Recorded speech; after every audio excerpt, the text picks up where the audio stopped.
తన గురించి ఆలోచిస్తున్నప్పుడు ఏమనిపిస్తుంది తెలుసా? Listen.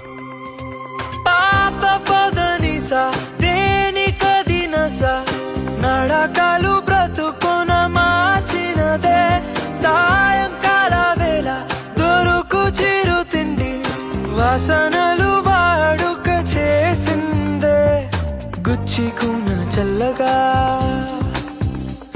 నన్ను తాకే కొండ మల్లిక సరి జోడు నేనేగా అనుమానం ఇంకెలా ఆ ఒక్క మారు కలిసిన అందం అలలాగ ఎగిసిన కాలం కంటికెదురుగా